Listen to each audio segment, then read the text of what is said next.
Hello everyone, it's fantastic to see everyone here in such a packed venue, and I also hear it's fully packed online as well in terms of attendance, so great to see you all. So welcome to this, which is a number of things. Firstly, it's the second of our respectfully disagreed debates. We had a fantastic one on degrowth or green growth last term, so this is a follow-up to that on this topic, but also it's part of an almost weekly series of events that we have under the Biodiversity Network and the Levi Hume Centre for Nature Recovery. And before launching into today, I just mentioned we have a second event today at 4:30, which is Bob Costanza again, talking about his new book on overcoming societal addiction to growth. And that's in the Geography Lecture Theatre. And also online as well. And so if you I don't know where we are in terms of sellout or their sellout there, but if you can't get in, I think there's a few spaces there in person still. So if you want to still go to that, otherwise you can also join that online.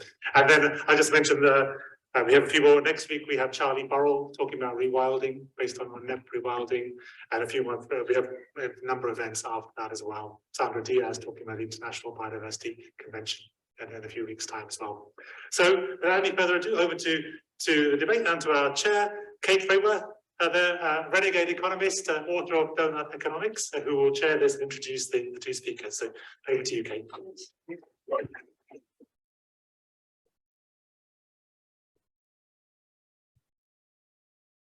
Thank you, Yadvinda, and welcome everybody. I'm really looking forward to this conversation, and from the packed room in the house and the packed Zoom call online. Hello, Zoom. It's full on Zoom as well, which means a lot of people want to have this conversation, which is a good thing. So I'm really delighted to be here today because I'm joined by two brilliant, thoughtful experts in their field who also happen to be great friends of mine. So this is a lovely position to be in. Let me introduce first Bob Costanza, who is Professor of Ecological Economics, currently at the Institute of Global Prosperity at University College London. Bob was the co-founder of the International Society for Ecological Economics and the founder of the journal Ecological Economics. You can hear Ecological Economics, right? You get that? Mm-hmm. And the first president. And author of many, many papers and books. And then Erik Gomez-Baggethun, who is Professor of Environmental Science at the Norwegian University of Life Sciences and the president-elect of the International Society for Ecological Economics. You get it, right? You get it. And author of many, many fantastic papers. So I want to just celebrate the first thing that both Bob and Erik are ecological economists. And if pushed to put a name on myself other than renegade, I would say I'm an ecological economist. So I'm just going to celebrate and note that it's quite rare to have three ecological economists sitting on a stage here in Oxford. Can we have a round of applause for that, please?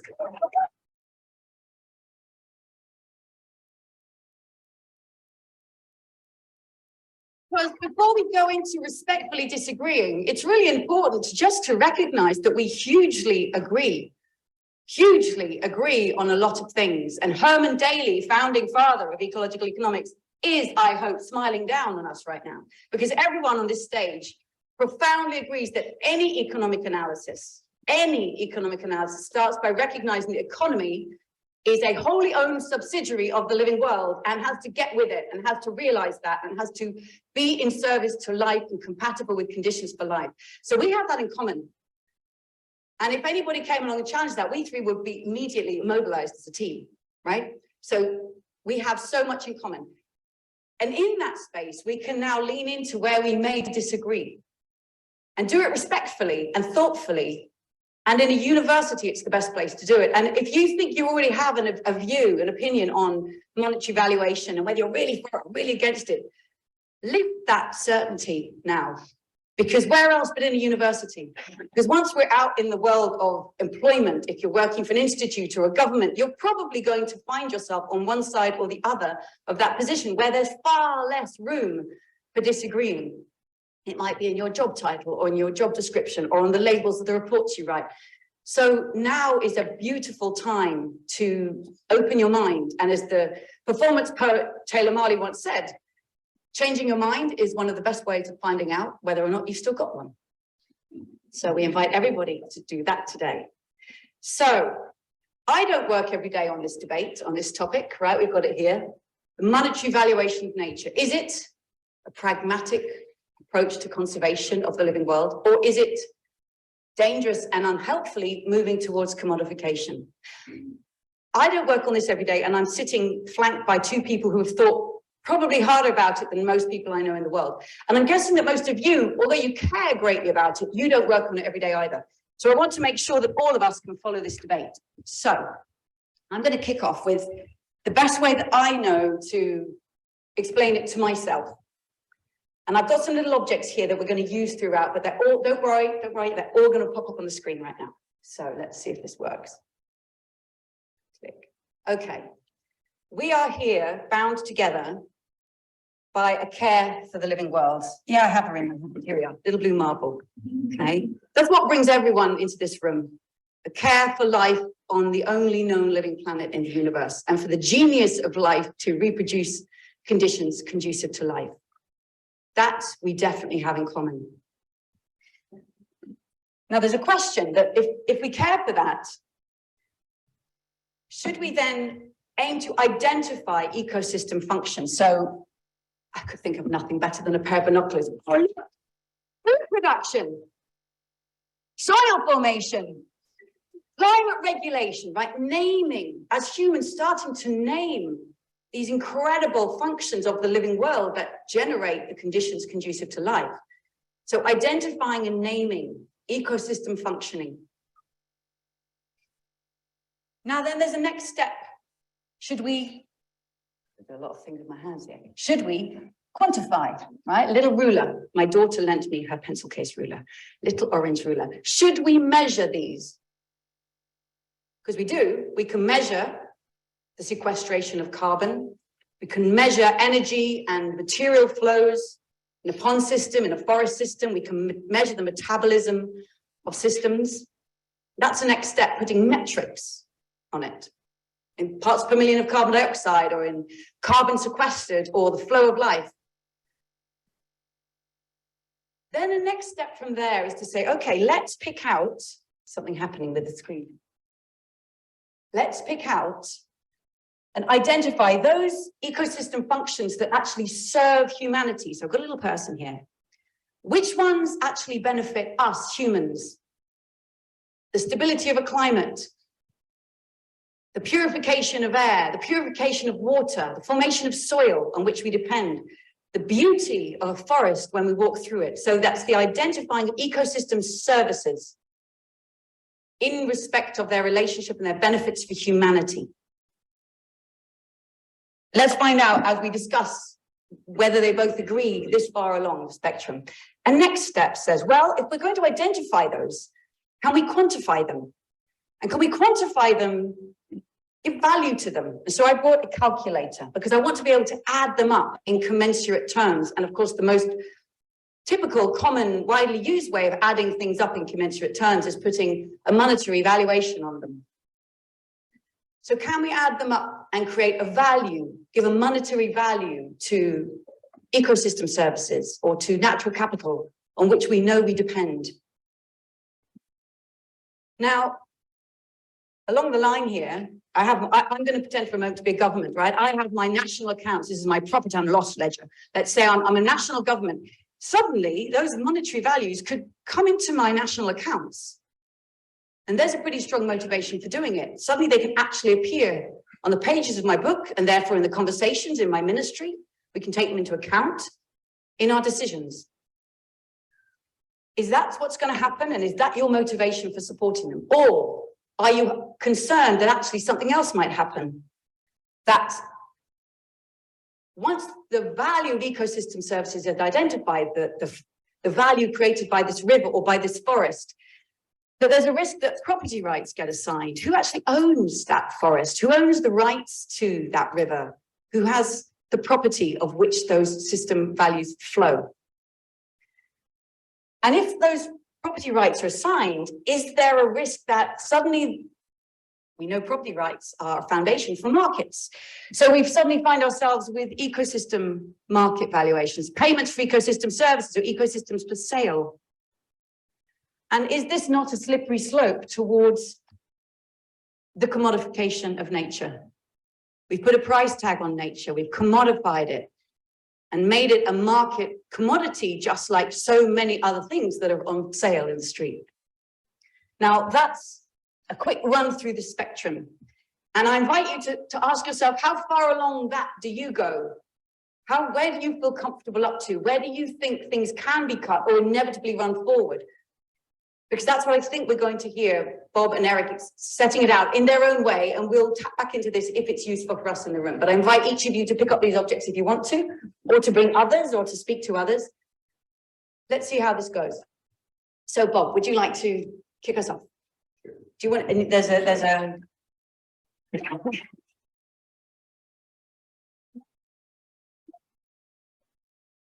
Yes. Oh, right. We can do it. Okay, I'm going to move. Do you want to do it from here, or do you want to stand there? Whatever works best. I can do it from here, I guess. Okay, so I'm going to move some. Sure, you happy there? Can everybody see? Can you hear me? Can you hear me with this? Yeah. Hi, everyone.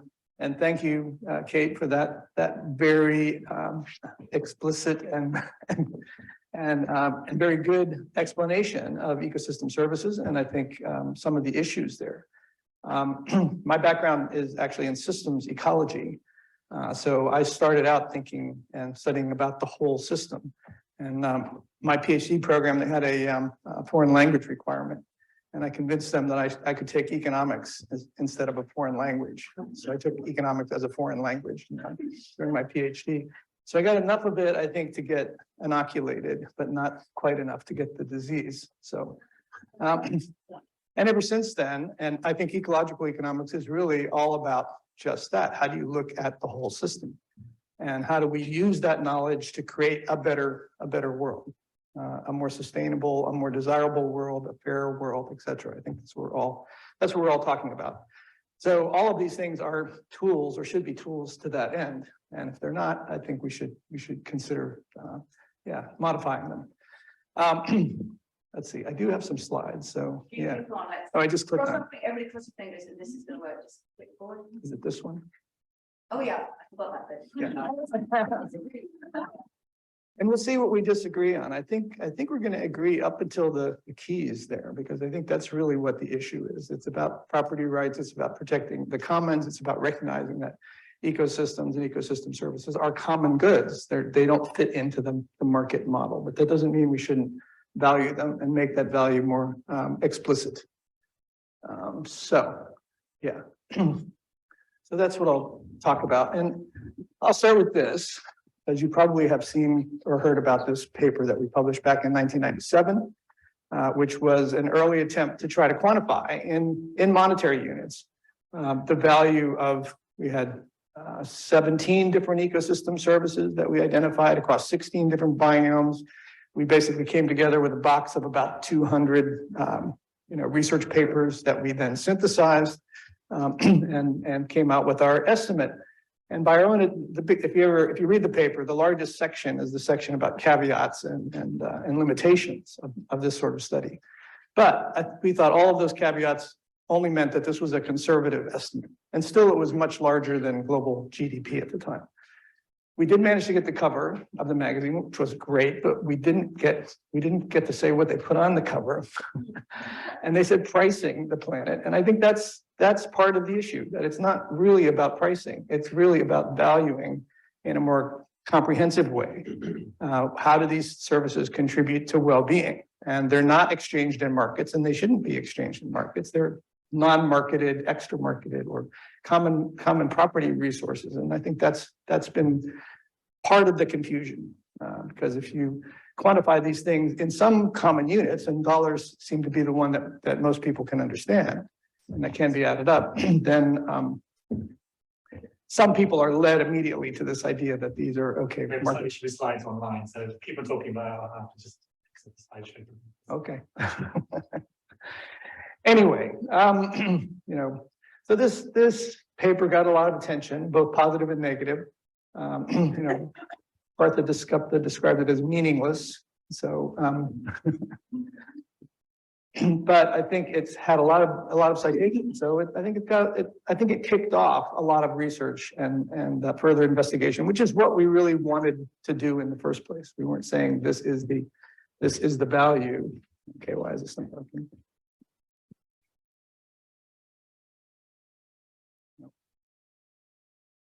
While we're waiting for the slide, why don't you say a little bit about what motivated you to write that piece in 1997? We had a workshop. I was a Pew Fellow, along with Gretchen Daly and several others, and we had a workshop on this topic. And a book came out of that that Gretchen was the editor of, and I had a couple chapters in. But during that workshop, we were saying, well, we're identifying all these different ecosystem services, you know, and how they function, how the system functions. Why don't we try to add it all up, and what's it all worth? And how do we make that apparent, you know, to the larger community that this is a big deal, you know? Because I think in the economics community at the time, at least, you know, there were externalities, and the externalities were these tiny little things, you know, we can deal with them maybe, but we shouldn't worry about it too much, you know, and if we got richer, we can deal with all the externalities. And our point was, no, the externalities are the big part of the system, and it's really the economy that's the smaller part. So was that coming out of concerns of what was happening in policymakers? You're saying externalities seem to be minor, peripheral, and were you seeing a lack of attention to the living world in policymaking that Indeed, motivated you know, nature was not being valued, and therefore it was considered to be not worth anything. You know, so any policies that damage natural systems at the expense of the economy, you know, those damages were ignored to the extent that they could be. So, how are we doing here? I don't want to take more than my 10 minutes. This could go on forever. Sorry, the online viewers couldn't see the how. Is it okay now? Yes. Great, thank you very much. Well, Thank you. and yeah, there we go.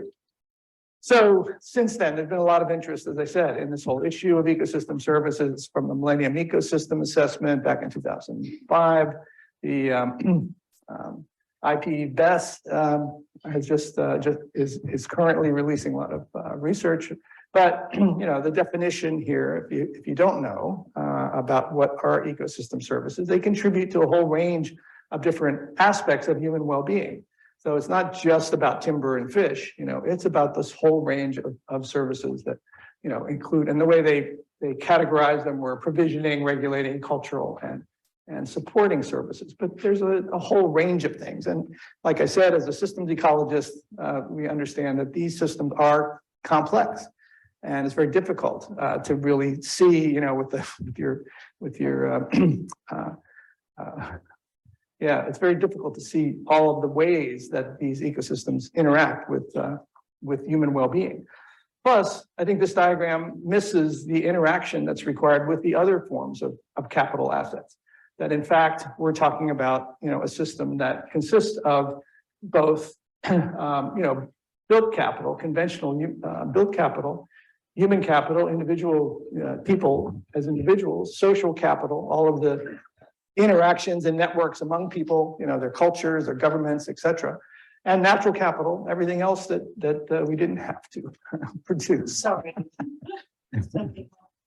And that those four types of assets need to interact in very complex ways to produce sustainable human well-being.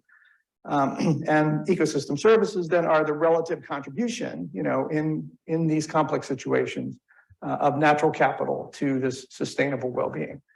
How do you measure that? How do you quantify that? Keep going, Bob. You're doing great. Keep going. If you want to use any of these.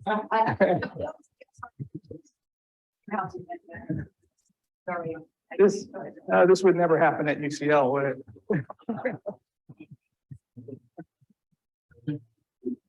Rock it on. Don't worry, this is not your time.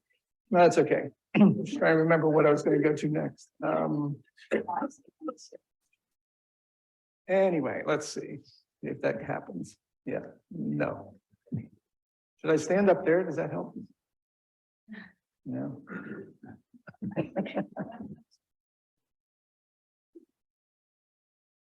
Take it to the next one. Yeah.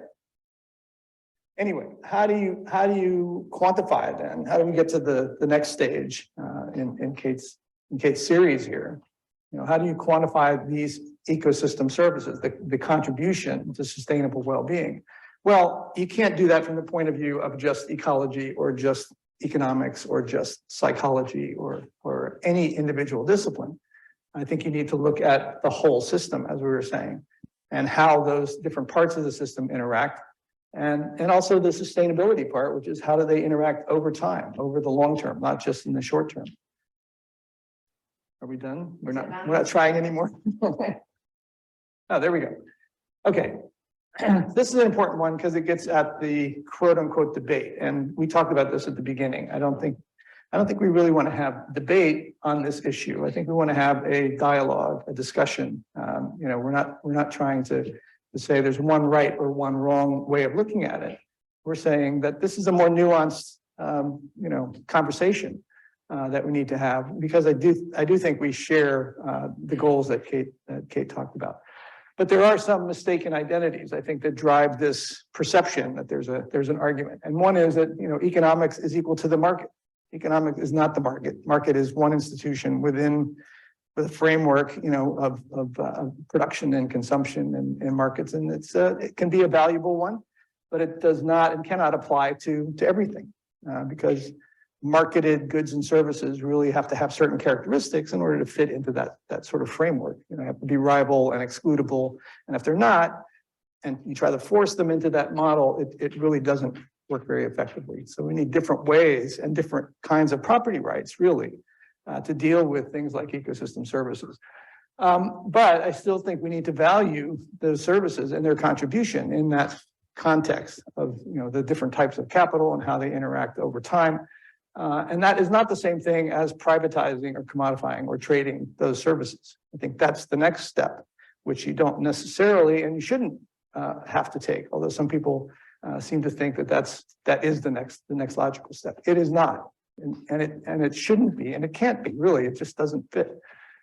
So expressing these values in monetary units is not the same as market or exchange values. So when you say monetary valuation, that kind of implies to people that you're talking about exchange values. And in fact, in the new accounting framework, the UN's system of environmental and economic accounts, they limit the values that they're looking at to exchange values rather than this broader set of values that we're talking about. So they're only picking up a fraction of all of the things that, it's not that those exchange values don't occur. Some things do get into the market and affect GDP. Some of the services, particularly the provisioning services, but the big ones don't.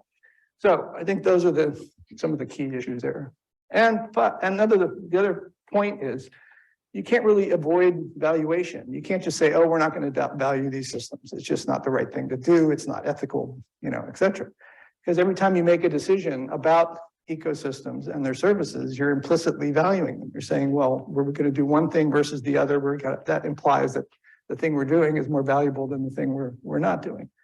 So I think all we're talking about is how do we make those values more explicit so we can make better decisions and bring them to the front. There's a whole range of uses for these valuations, from just raising awareness. I think that's what our original 1997 paper did. You can use them to modify national income and well-being accounts. And I differentiate there between income and well-being because the SIA accounts and most of the others are just measuring income. They're not measuring well-being or welfare. And so I think that's what we need to get to, is how do you incorporate the whole spectrum. You can use them to, analyze different policies for land use planning. This idea of payment for ecosystem services, maybe we'll get into that a little bit more, because I don't think that actually functions as a market. That most of the ones that work are really government, programs that use economic incentives to get the kind of behavior that we want, which I think is fine. And knowing the value of those services is really important in that process. But trying to shoehorn that into, a market model doesn't seem to work. Even carbon markets, but we can talk about that. And then full cost accounting, we know that the market is not telling us the truth about anything that we're buying these days. It's leaving out the damages to ecosystem services and all the costs that involves. So how do we actually get there? I should go more quickly, right? And common asset trust, I think that's a better way to handle the property rights issue than trying to market ecosystem services. We do need new economic models, and this is ecological economics, so we've talked about that already. You know, we need to worry about the size of the economy. We need to worry about distribution and fairness. We need to worry about economic efficiency. We can talk more about that in the discussion. But also, I think we need a much broader approach to how we value these things, because most of the work that's been done has been focused on this idea of efficiency and, you know, current willingness to pay of individuals, you know, who don't have perfect information. So there's lots of problems with this, and it's really limited because it doesn't consider fairness. It doesn't consider sustainability. And to get at those issues, we need to have different approaches to valuation, like you know, community valuation or deliberation in larger communities, and some modeling that can look further into the future to see what actually is sustainable or could be sustainable. I think this is my last one. And like I said, it's complicated. And it's much more complicated than this diagram shows. So it's not a simple linear progression down like this.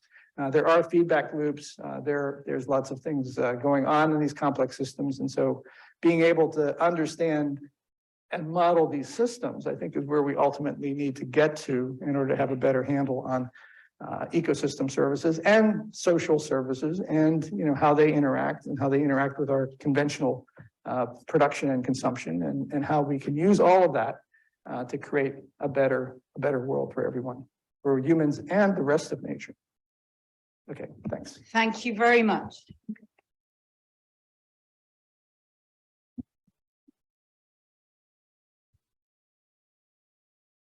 Fantastic, Bob. Thank you so much, and bravo for keeping going despite the technological difficulties. Okay, we will go straight to Erik, I think, actually, just to keep the debate moving. And I'm just going to note that Bob said you think your positions may diverge when it went from giving a monetary-based valuation to the property rights to the keys. So let's see, I'm going to come over here now. Let's see where Erik takes this. Over to you. Maybe I should come down with you. Yeah, sure. So the discussion we're having here today, let me put it a little bit in context. In the last couple of decades, we've seen an emergence of what some people have referred to as the new environmental pragmatism. The basic idea here is that we would have failed to reverse the climate and the biodiversity crisis with traditional approaches to conservation, the ones that emphasize intrinsic values of nature and that makes a case for protecting nature for nature's sake.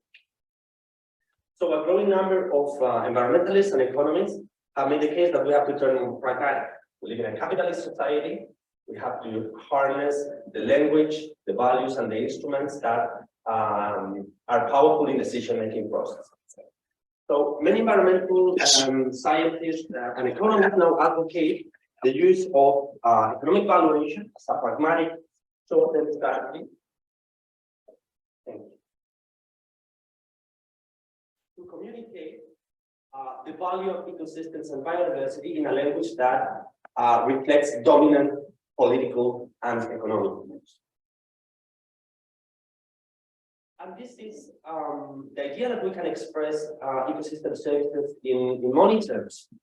It's a relatively novel idea. It's something that was not really conceived before the establishment of neoclassical economics. If we review what the classical economists have to say about ecosystem services, they did not use the word, or they think about it, they thought about them avant la lettre. And they acknowledged the existence, but they always thought they had to be understood as values in use, not as values in exchange, not as monetary values we can exchange in markets, right? Marx was very explicit about this, but we also find it in the big liberal economists. So David Ricardo, for instance, wrote, natural agents are serviceable to us by adding to value use, but as they perform, they work gratuitously, as nothing is prepaid for the use of the air, the heat, and the water. The assistance which they afford us have nothing to value in exchange. As Jean-Baptiste said, early 19th century, the wind which turns our mill and even the heat of the sun work for us, but happily, no one has yet been able to say, the wind and the sun are mine, and the service which they render must be paid for.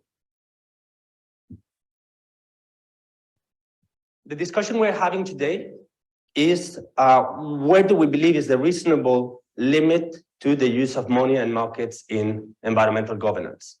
And the issue of commodification has been criticized at least on three main grounds.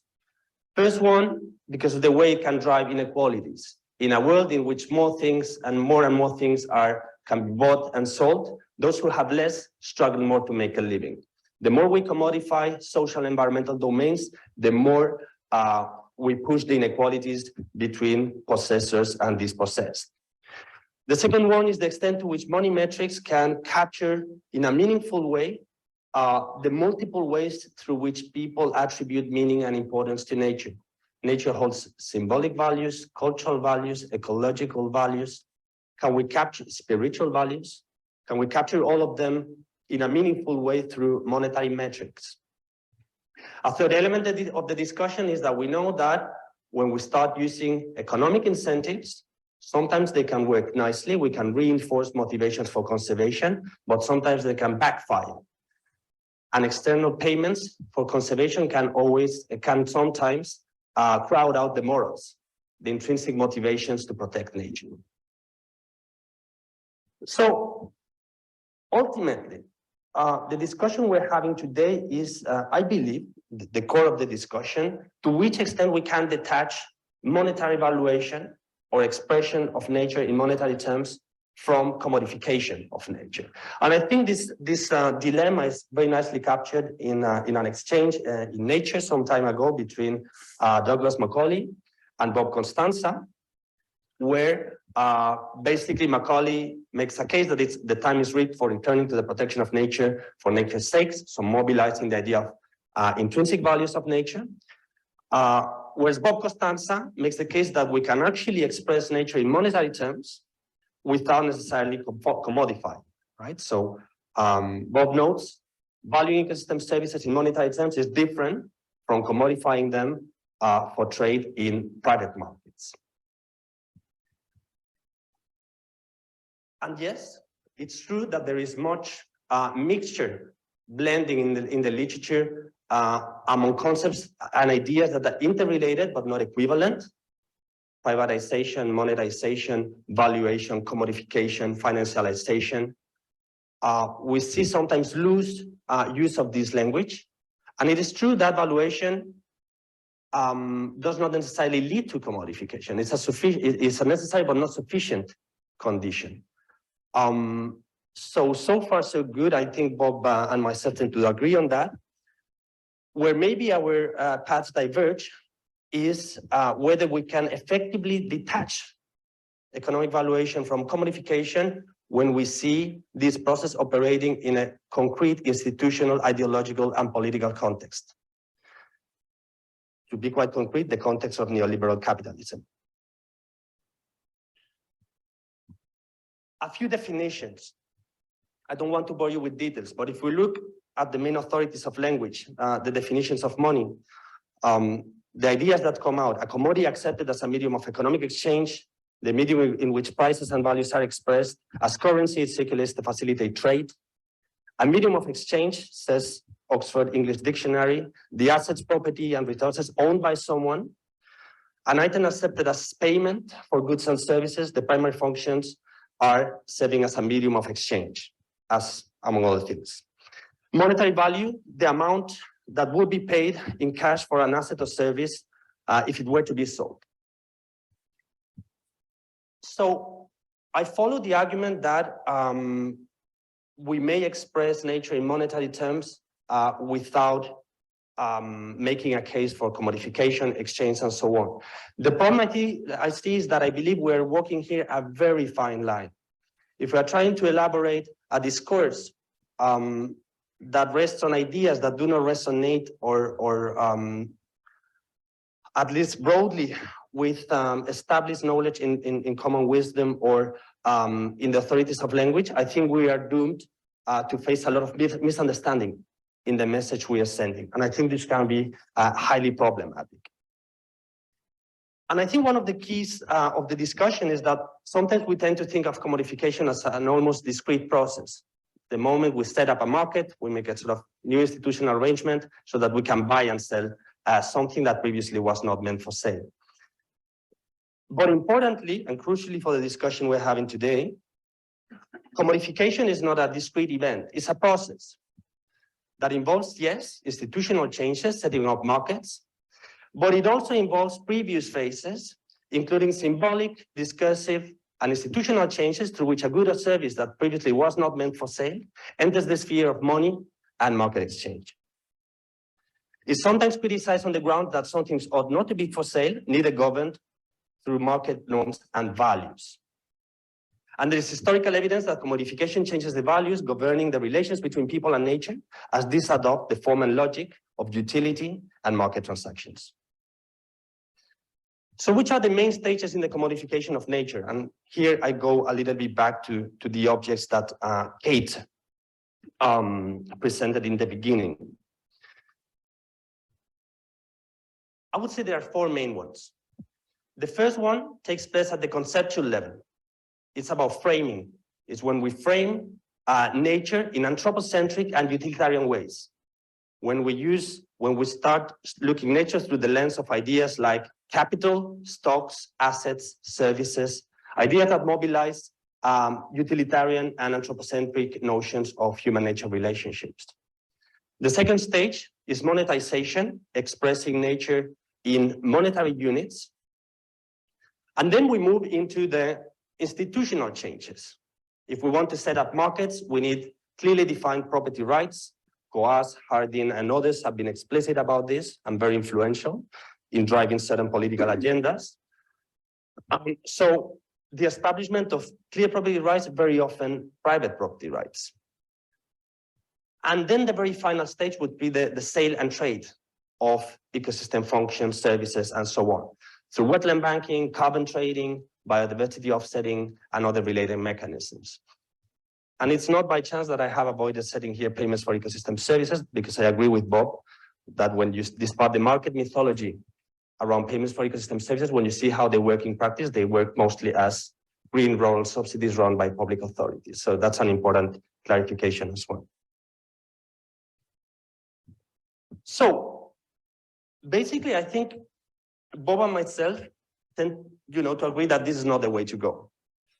Maybe if we had some kind of unabashed market conservationist, we would have more action here today. But basically, Bob and I maybe are more sort of the discussion on to which extent we should go for these two ones, right? And to which extent we can detach these two ones from the previous one. I think Bob makes the case that we should stop here. I've made a case in the past that we should stop here. And in the last few years, I'm taking a step back and I'm making the case that maybe we should stop here. And I will explain why. Concepts like natural capital and ecosystem services are not neutral.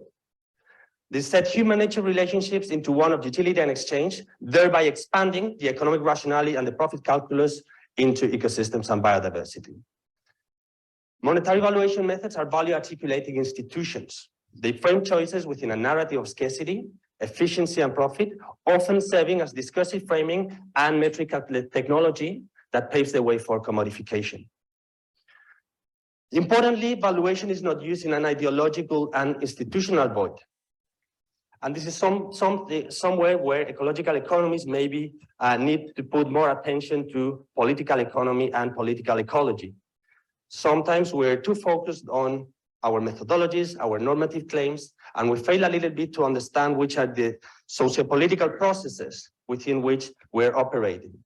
First of all, we need to pay attention to the big picture, the major political frame, and to the inherent drive of capitalism to expand markets and create new outlets for accumulation by creating new commodities. More specifically, we should pay attention to the specific stage of capitalism, which we're at the moment, or that maybe we're moving to an end of that stage, but at least so-called neoliberalism has been a sort of aggressive push towards more commodification. And we have to think that, yes, in theory, we may say we mobilize this kind of metaphors, we use monetary metrics, and then we stop the process there. The problem is that others will take that metrical technology, others will take those discursive framings and will keep furthering commodification agendas, sometimes against the will of those that are mobilizing these tools. At the time where this most influential paper on valuation was being released, we had in the US Republican-dominated Congress, we were witnessing a frontal neoliberal attack against environmental regulations. And the Clinton Advisory Board on Sustainable Development was producing a consensus document making the case for deregulating environmental regulations and replacing them for market-based instruments. Can we really make the case that we can mobilize this type of metrical technology without feeding into these socio-political processes? I think it's extremely difficult to detach them from one another. So efforts to increase nature's value, to express nature's values in monetary terms, in the name of pragmatism, may have served, I'm afraid, often against the will of its promoters, a market conservationist agenda driving commodification of nature. This is, I believe, the tragedy of well-intentioned valuation. But getting a step back, I would like to say a few words about the power of metaphors. When I put this picture, I thought it looked like Kate. So we shouldn't underestimate the power of metaphors, right? Metaphors determine the way we name the environment. It also determines how we perceive it and how we interact with it. It shapes how we attribute meaning and importance and how we emphasize, relegate, or neglect certain types of values. It determines or mobilizes what we see and what we don't see. They attribute symbolic meaning, which can be a powerful determinant of attitudes and behavior. And a shift of metaphor is not simply a shift in jargon in language. It's also a shift in the way we understand and give sense, represent the world, and communicate the world. So it's important that epistemic communities adopting certain metaphors are aware of the implications.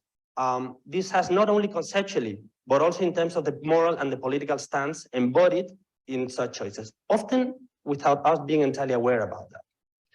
I believe that the natural capital framework reflects a worldview ultimately anchored in some of the core foundations of capitalist Western culture underlying our truncated relation with non-human nature. Importantly, this includes a human's nature dualism. We keep thinking of nature as separate from humans.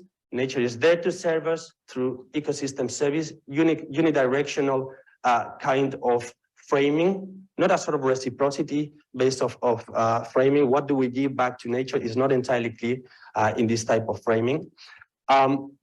This separation has deep consequences, I believe, among others, because we take out agency from non-human entities. This impedes or put obstacles on our ability to develop empathy towards nature, which is maybe one of the reasons why culturally we accept many of the atrocities we are doing against non-human world. The second one is anthropocentrism. I'm finishing, Kate. The idea that not only humans are different from nature, but we are superior to nature, which is what justifies the idea that we can exclude non-humans from the community of justice. And finally, utilitarianism. The idea that we should primarily mobilize arguments around the usefulness of nature. This philosophy, moral philosophy, underpins self-interest calculus as the ultimate driver and frames human-nature relationships in terms of cost benefits. Last slide. Is it time to leave utilitarian environmentalism behind? Maybe it is. I will propose here 4 lines of thinking and action, which would be sort of the propositive side of my case. First is a discursive shift towards decommodification, right? Not only being in the defensive way of, stopping valuation and commodification, but actually take a more offensive stance and start to think how we can decommodify the environment where markets have gone too far. Putting this at the center stage of the sustainability agenda and strengthening right-based approaches. United Nations Harmony with Nature initiative is an important move in this direction.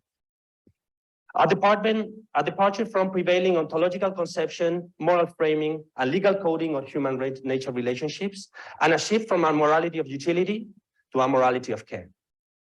Reallocation of property rights, restricting the scale and scope of rights to privately own and destroy non-human life. And finally, the extension of the community of justice to non-human entities, including rights of nature, environmental personhood, and guardianship, based on principles of sustainability, responsibility, reciprocity, and interconnectedness. Thank you.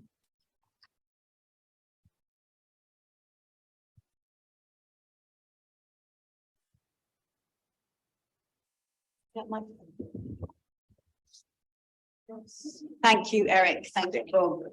Two very compelling and impassioned presentations of views that begin connected and then diverge. And that's why we're here.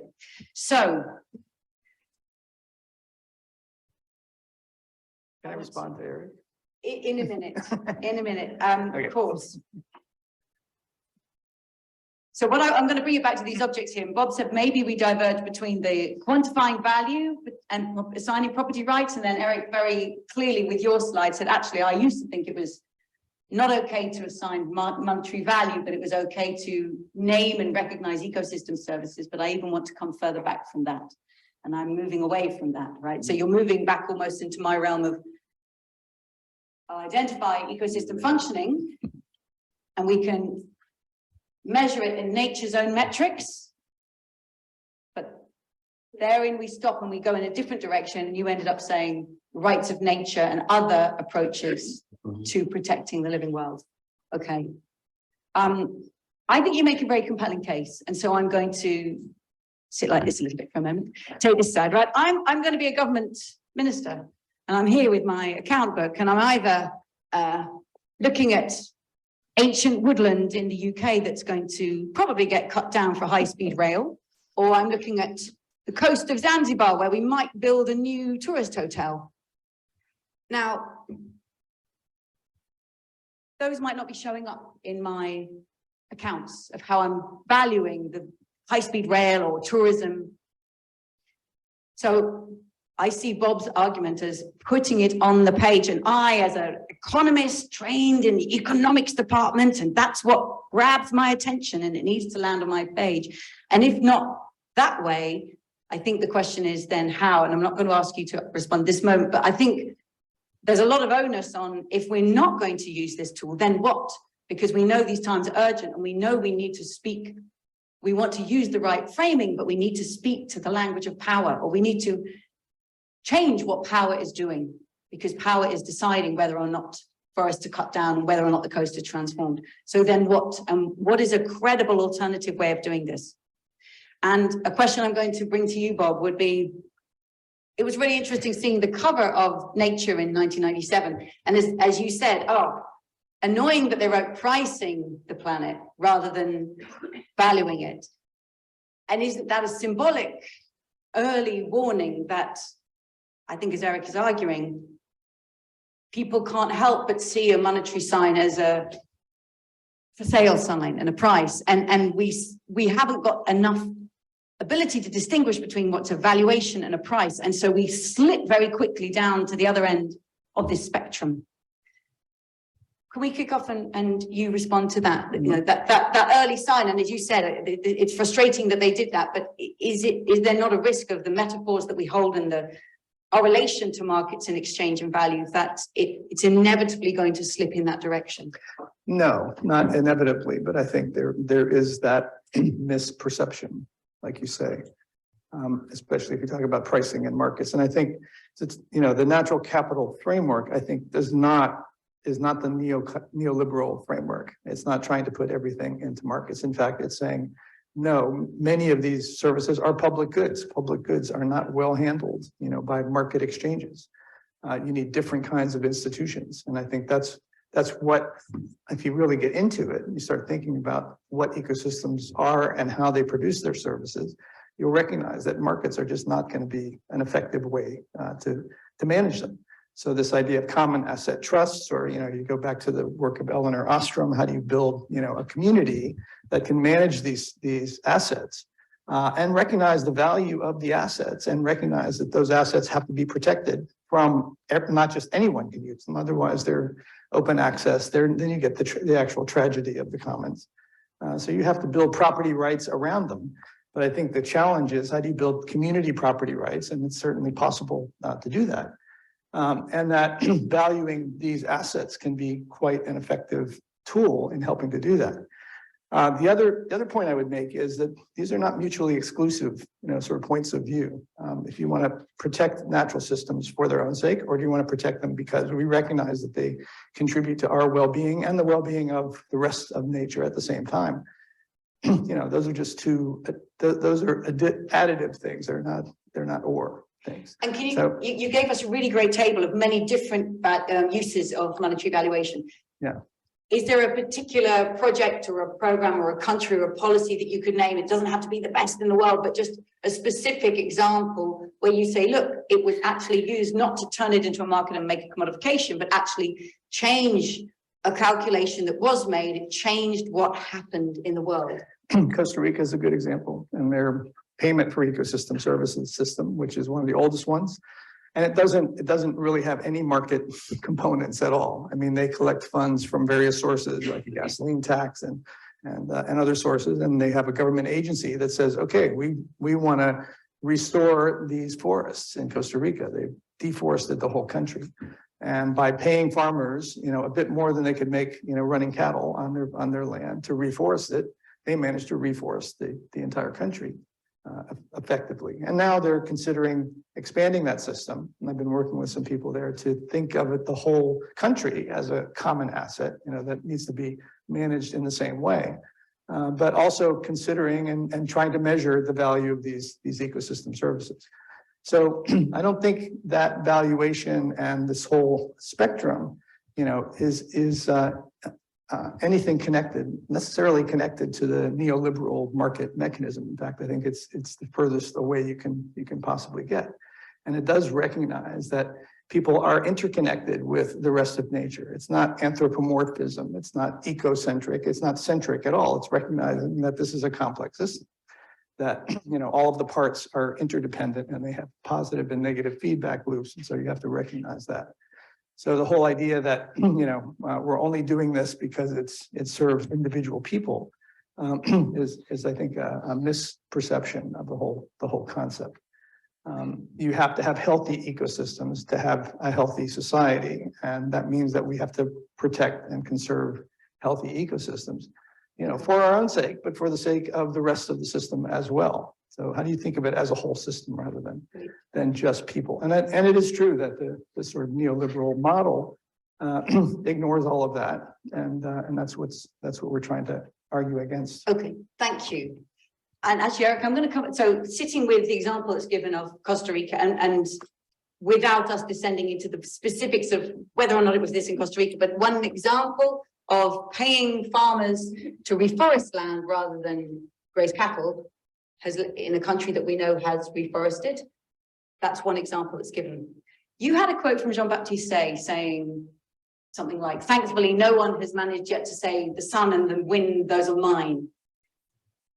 But what if we used that same argument and said, well, no one has managed to say the forest is mine or ours, so, well, I'm just going to cut it because I can actually make more value. So when we flip that around, don't we want to be able to make claim to protecting something in common, right? So the sun and the wind are out there and benefiting us, but what if it's actually here that something people can? I mean, I think Jean-Baptiste Say used something that was easily external and global, but what if it's the forest that we want to prevent somebody from cutting and say, it's not yours to cut, it's actually of huge value to all.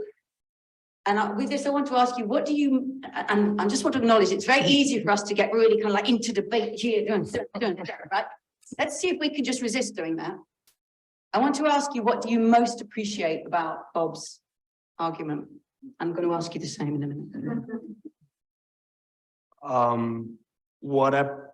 What I appreciate most of Bob's argument, which has been a great inspiration for my own work, not least during my PhD and so on. It's basically the idea of nature as the material foundation of life, which I think is something that has become very abstract in dominant, in mainstream economics approaches. No, so this idea that we need some kind of frameworks and tools to make visible human dependence and economic dependence on functioning ecosystems, I think is fundamentally important.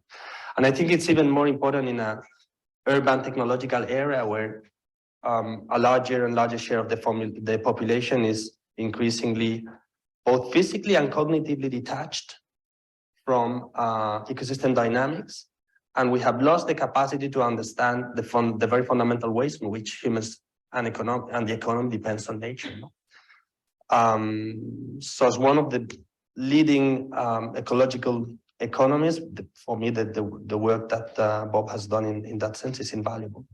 And you're saying that we need to move away from utilitarian language, and I really appreciated the metaphors. And actually, I do think the inside of my head sometimes looks a bit like that. I like that. But the metaphors and the language, and we know Hannah Arendt once said, a stray dog has a far greater chance of surviving if it's given a name. But it really makes a difference what name we give, if we call the dog Scamp or if we call the dog Champ, right? You're thinking of a different dog.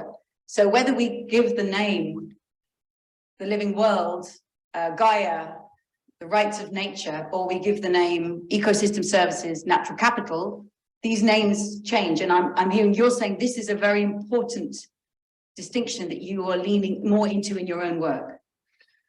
Yes, I think the type of values we mobilize through frames and through concepts is critically important. And I think, and I've read carefully much of Bob's work, and I think we agree with this idea that, I mean, even beyond all these moral and political considerations, markets are not an effective institution to deal with public goods because they are non-excludable, non-rival, and the transaction and operating costs of those markets would be enormous.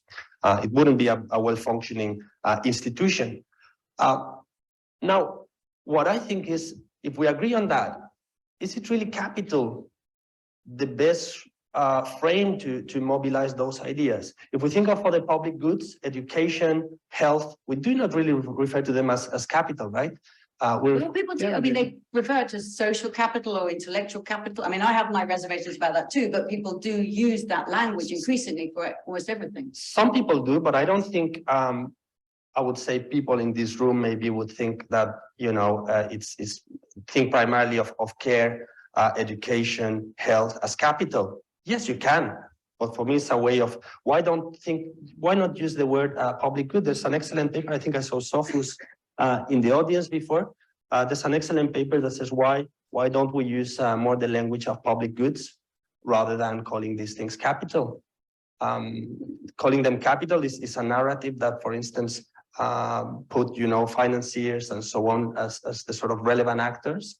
Why don't we think, for instance, that governments, public authorities through public expenditures can sustain these public goods, right? Great. So okay. Yeah, thank you. That's really, really clear. So on that point, and I'm going to ask you here to lean as much as possible as you can into Erik's concern about the use of good leaning, about the use of this frame, this language of capital and even monetary valuation, which is a very powerful, not only metaphor, but metric that brings us into the realm of economic value, which is also the same language used in financial value and seeking return. So leaning into that understanding of the concern, how do you respond to saying, but and yet still, or how do you understand that? I know you understand the concern. So holding that concern, how do you say, and yet still we can do this, and how can we prevent it from being taken and run away with a tool for those who exactly want to do that and marketize it? Well, because I think you need different terms and different language to communicate with different audiences. And so these are not mutually exclusive things. There's not one right way to describe any of these complex things. So for some audiences, if you want to talk about public goods, that's fine, or the intrinsic rights of nature or value of nature, that's fine as well. But for other audiences, that's not going to carry much water. And the idea of, putting them in terms that that the audience can understand. And also that flips their mind around, because I think if you're talking about somebody who's, used to dealing with financial capital, and you say, oh, there's natural capital and there's social capital, and these are important as well, then it causes them to get out of their normal thought. Doesn't it also say, they say, I know what to do with financial capital. I know to get a return on it. So if you show me natural capital, let me get my return on that now. That's a possibility. But I think then they have to dig a little bit deeper and find out that that's not going to work with natural or social capital. You can't shoehorn it into a market system. So it forces them then to take the next step, which is, okay, well, these are community, these are public goods. These are things that have to be managed, in a different way. And yet they recognize that they're important. They can't ignore them any longer. And I think that's the step that you want to take. So I don't think you're necessarily buying into the neoliberal agenda. In fact, you're trying to subvert the neoliberal agenda, by talking about natural and social capital and these assets. And the whole idea of capital, I mean, this goes back to, systems analysis. The world is made up of stocks and flows, and we have to understand how the stocks and flows interact with each other. And what you call the stocks, you can call them capital or assets or beans or goods or services or whatever.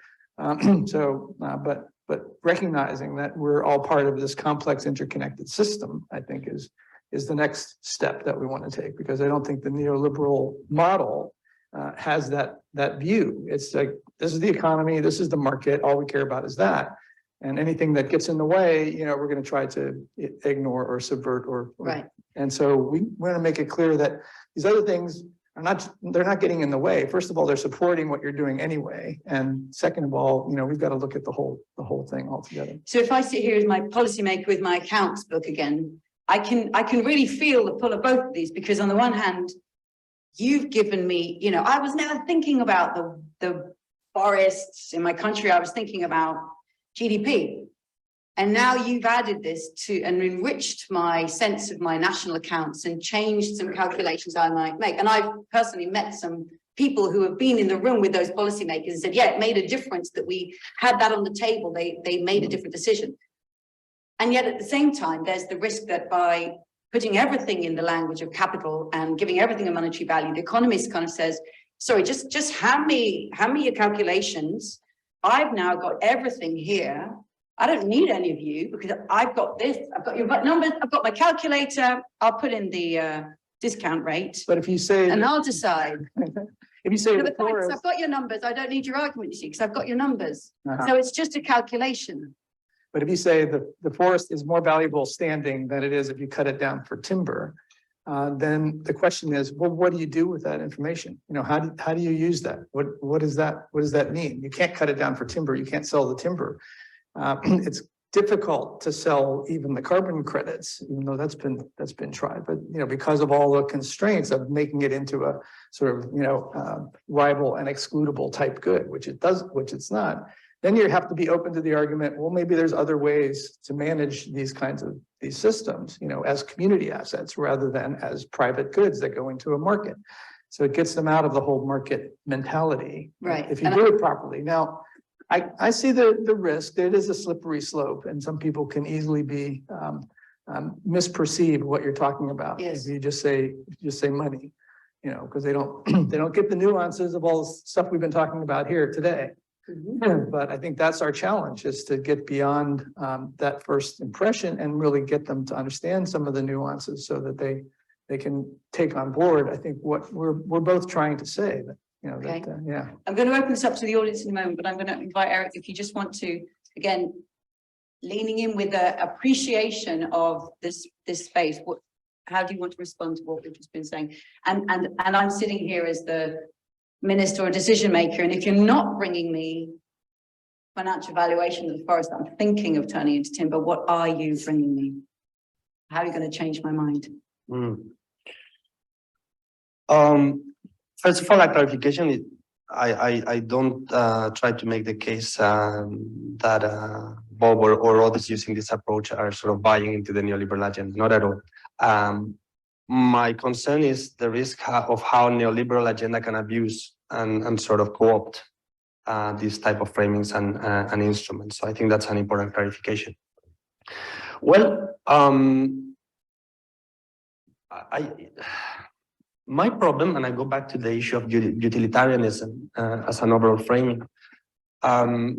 Yes, saying we should leave the forest standard because it has more value standing than when you cut it.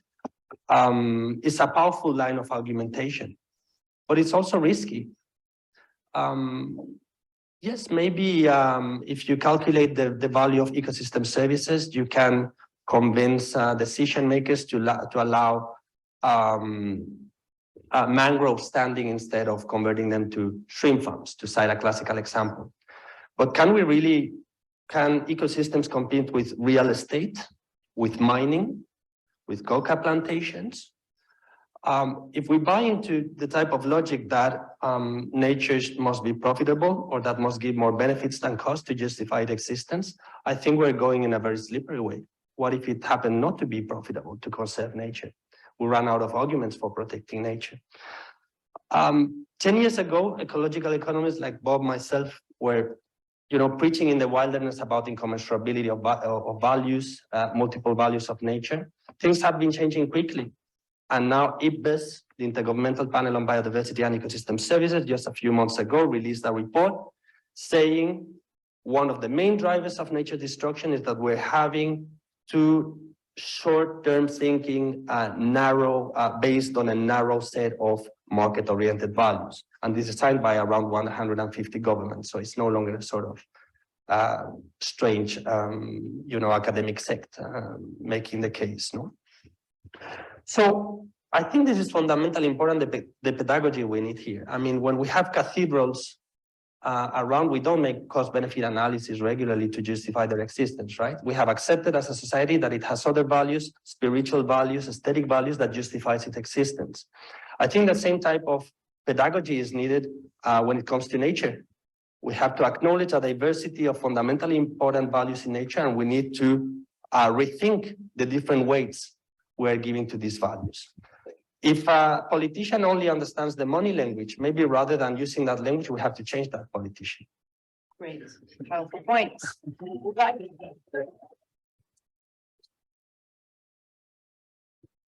Okay, I'd like to open up the room, and before we do that, I want to recognize that the three of us sitting here are white global northerners, right? Speaking about ecosystem values that are actually relevant to the whole world. Where are you from originally?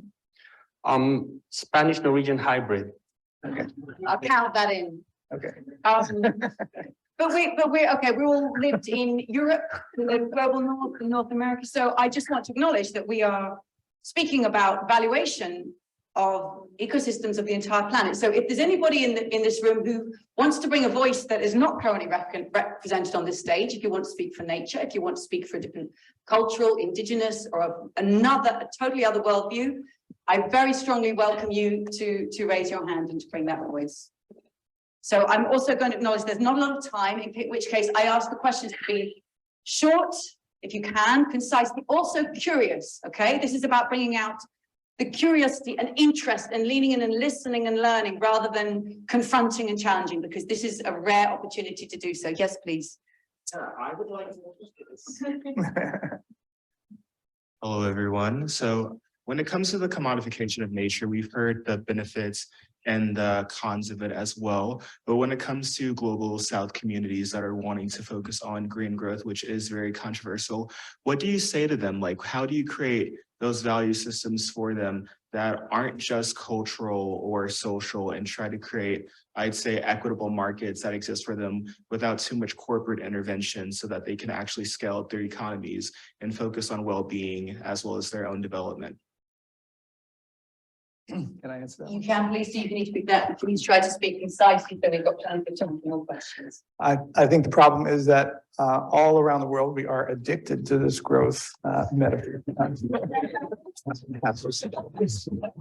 Just Bob's new book, Addicted to Growth, Societal Therapy for a Sustainable Wellbeing Future. A wonderful new book just out. And And a big step in the therapy is how do we envision the kind of world that we want, one that's based on well-being rather than simply growth in the material economy.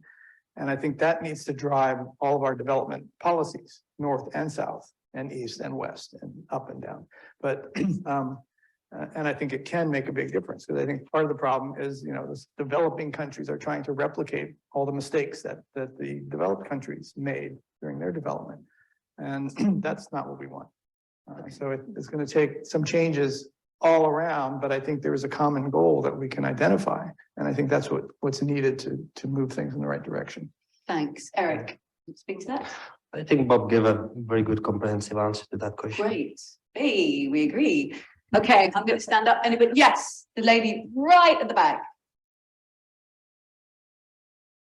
Thank you. I'm not sure if this is a question, and I will try to keep it short, but a lot of what we're talking about has connotations on development of nations that are emerging and growing right now, right? So we have the IFCs and the World Banks telling us you need to be growing. So we're growing for a few decades. Then they say, come, you should be green. So we're green and we're growing. And then the thing that you're talking about preserving nature and looking at it as something that's a part of us inherently, well, a lot of our cultures actually have that, but we were stripped of that to participate in neoliberal capitalism. But now we're, being told, oh no, go back to that.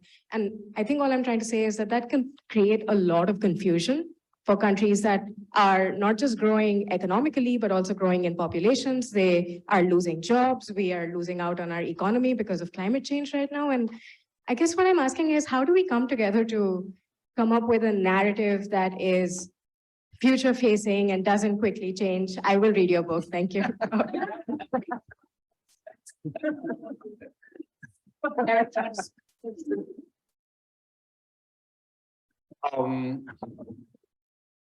It's a very big question, so it's difficult to provide a good answer. I think it's, here I think Bob and myself are very much on along the same lines. There are a whole range of arguments about growth that do no longer hold true. I think that the narrative we're trying to mobilize here is one that takes attention out of growth and puts it into well-being, right? And I think this has origins in utilitarian thinking. Again, this idea, we want to maximize happiness for society. We do that by expanding utility. This we do by creating wealth. Growth is the best machinery to create wealth. And that is true. That applies to some stages maybe of the economic development. But we also know that after certain levels of income, perceptions of happiness and economic growth start departing from each other, right? And I think in the end, the problem we have here is that we know that if we keep growing continually, we're destroying the ability of ecological life support systems to sustain economies in the long term.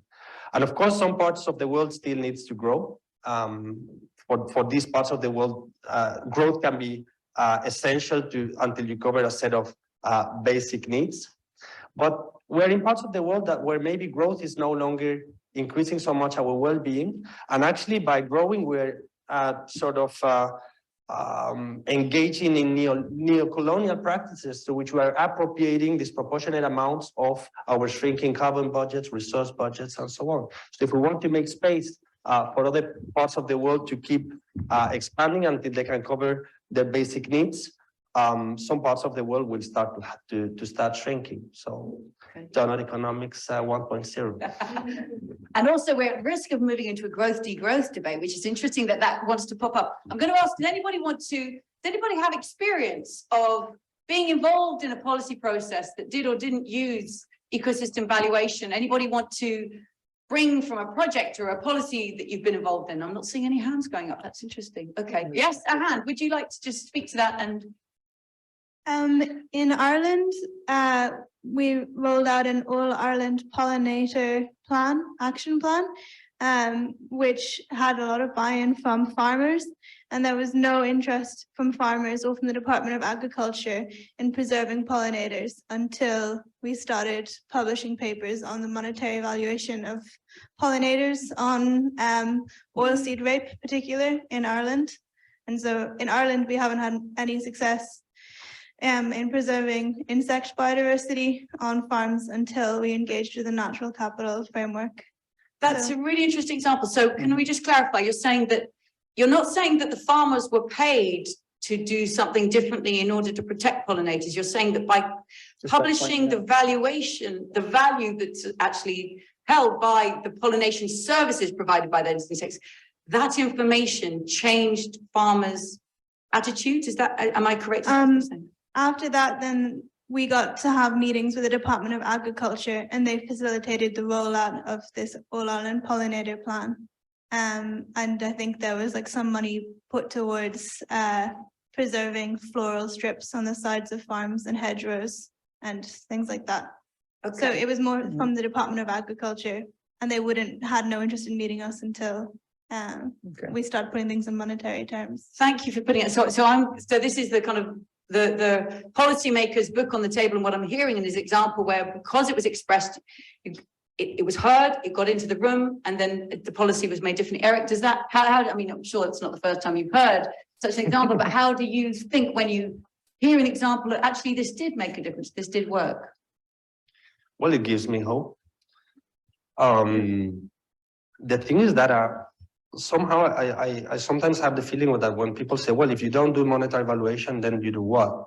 I have the feeling you're sort of pushing the burden of truth, to those who makes a case for alternatives. But honestly, yes, we have some success stories. We tell many times about, Catskill watershed in New York, how, investing in ecological restoration avoided costs in terms of having to build new water purification plants. I think this is an interesting use of money metrics. You are looking at real costs you would incur if you had to replace ecosystem functions through built capital. But we don't have so many cases. I mean, this is a discourse we have mobilized for the last 25 years, and I can't see we have managed to reverse. One could argue it's because we did not push hard enough. But honestly, I don't see proof that since the time we have started to mobilize this type of discourses, we have seen major changes in terms of reversing the ecological crisis. That there are concrete success stories, of course, yes, but are there enough? I think there are a lot of success stories along those lines. I'm thinking of China as well, and also the Great Green Wall in Africa. And the last slide I put up, about the decade of ecosystem restoration, UN, program is now saying we have to restore all of these ecosystems, and it's partly driven by, the information that we've been putting out in terms of the value of these systems in monetary terms or not. And let me stress again that I don't think these are mutually exclusive ways of framing the issue. You've got to communicate with the audience that you're trying to communicate with. And the best language to use is often something that evolves over time. But, in China, they've invested literally billions of dollars in reforesting, some of the Loess Plateau and reducing sort of sandstorms in Beijing. And, I think they're doing an amazing job. And part of that is driven by the information I think that we've provided on the value of these services. They have a whole program now of calculating the gross ecosystem product of the country, every year, and as a way of adding that to their national accounts, but in a very different way than the SIA program is doing. Okay. So we have 5 more minutes. So I really want to ask each of you, what would it take to change your mind? What would you need to see happening in the world that you probably don't want to see happening? What would make you think actually this is going to be turned into commodification? They are always going to think the monetary valuation is a price. What would make you change your mind, Bob? What would make me change my mind and think that it's actually, you know what? I'm going to say we need to move away from this, or I need to really speak out against this very clearly, or I regret the way this has come to be used. I guess there are some initiatives that are talking about, okay, we should market the markets for ecosystem services people. And I think those have been around for a while. We need to create markets for ecosystem services. I don't think it's working. I don't think it ever will work because I don't think ecosystem services fit into that market model. But, you know, they've tried to shoehorn other things into that market model, you know, with disastrous results, like the intellectual commons as well. And so, you know, I think that if that were successful, you know, and they managed to say, okay, we're now privatizing the entire planet, all ecosystem services are going to be, you know, sold in markets. Yeah, then I'd say, oops. But Great. That's great. So if but I that's don't think that will ever happen. okay, for the what's the reasons I best claimed. thing that can be done by yourself, by any of us, or any researcher looking to make a difference? What's the best thing that can be done to make sure that that doesn't happen? I think explaining the distinction between valuation and privatization and the need for different property rights regimes, you know, the understanding of how do we manage and protect public goods, natural capital, social capital, whatever you want to call them. You know, I think that's the real agenda going forward. The atmosphere being one of the major ones that we're struggling with at the moment. And so how do we protect that asset for current and future generations? And, you know, understanding how to value it and also how to use economic incentives more effectively, because I don't think what we're doing now is working quickly enough anyway. So I think we could do a much better job of, you know, claiming ownership of the atmosphere and saying, if you damage our asset, it belongs to all of us, you got to pay for those damages. And we use those funds to try to reverse the damages and prevent future damages from occurring. We're not doing that now. You know, all of the cops are, you know, they're waving their hands around, but not much is happening. Right. And it's got to happen more quickly. Great. So. Thank you. Thank you for being so open about and reflective about that. I want to ask you the same, Erik, rather than to respond to that, but what would it take for you to change your mind, whether we say actually it is okay to identify ecosystem services of value to humanity? It is okay to even give them a monetary valuation. What would you need to see happening in the world? Or an alternative, and I understand you saying, like, you know, it's too much to put the onus of proof on those, say, then what? And yet we do need to find alternatives. If this isn't a good one, we, you know, to be propositional is a very powerful form of protest. So would we need to see the rights of nature actually getting caught up in courtrooms and turned into another legal tool for corporations to capture? What would it take for you to say, actually, maybe this is the best of the worst set of policies available? Well, maybe a couple of points. The first one, if I could see they're very effective at transforming, I would be more positive to them. I don't know, I can put an example, like positive discrimination is something that at the outset doesn't appeal to my egalitarian values. But when I've seen that the role it has played and how effective they've been in Nordic countries in closing gender gaps, I say, okay, if it works, let's go for it, right? I'm not yet convinced that monetary valuation is managing to drive or this like pragmatism. I think it's still to be demonstrated that it's giving those results. The other one is that I think there's of course room to play with money and payments, but I'm pessimistic about the role they would play within the existing institutional setup. So if we get political transformation where the role of markets and private property is reduced in our governance systems, and this may sound utopian, but I believe it can be changed and that they will be changed at some point, where we have markets more effectively embedded in social institutions, defining the limits of money and markets, I think it would be a more useful tool. I recommend everyone, I always tell my students, we all should read this book by William Capp, The Social Cost of Business Enterprise. It says all these costs on nature are not accidental externalities, they are cost shifting. There are ways through which we can increase our profit margins by imposing costs on others. So when indigenous communities have been suing Chevron Texaco in courts for oil spills, and judges have forced them to pay for these costs and to internalize these costs, I think this is, for instance, a use of economic valuation that can be aligned with principles of environmental justice, for instance. Great, thank you. So we are at time, and I'm going to just ask both Bob and Erik to invite you to a reflection. So not to, rather than make a final point for my position, to offer a question or a thought to the audience that you want people here and online to take away, and a question you want them to keep asking themselves so that they come up with their own better view on this and can change their mind. Do you want to go, Bob? Just a thought or a reflection or something that you keep coming back to that you think helps make the case for the view that you hold? Precisely. Why haven't we solved this problem more quickly? Why are we still stuck? Great.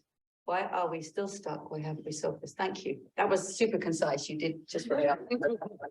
Erik. So 5 words, you get 5. Are you counting again? Metrics. Yeah.